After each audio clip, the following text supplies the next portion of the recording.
కాబట్టి మనం అందరి కొరకు ప్రార్థించాలి.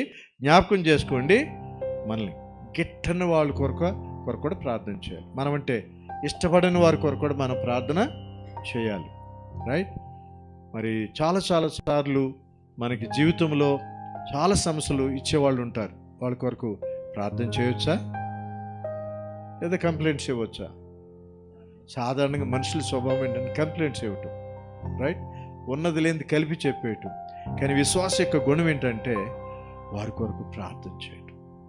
మనకి ఇతరులు ఏం చేయాలని మనం కోరుకుంటున్నామో మనము వారి కొరకు అది చేయటం దేవుడు కోరుకుంటాం. కాబట్టి మనం అందరి కొరకు ప్రార్థించాలి. జ్ఞాపకం చేసుకోండి, మనల్ని గిట్టని వాళ్ళ కొరకు కూడా ప్రార్థన చేయాలి. మనం అంటే ఇష్టపడని వారి కొరకు కూడా మనం ప్రార్థన చేయాలి. రైట్? మరి చాలా సార్లు మనకి జీవితంలో చాలా సమస్యలు ఇచ్చేవాళ్ళు ఉంటారు. వాళ్ళ కొరకు ప్రార్థన చేయొచ్చా లేదా కంప్లైంట్స్ ఇవ్వచ్చా? సాధారణంగా మనుషుల స్వభావం ఏంటంటే కంప్లైంట్స్ ఇవ్వటం, రైట్? ఉన్నది లేనిది కలిపి చెప్పేయటం.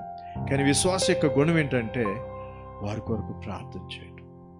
మనకి ఇతరులు ఏం చేయాలని మనం కోరుకుంటున్నామో మనము వారి కొరకు అది చేయటం దేవుడు కోరుకుంటాం.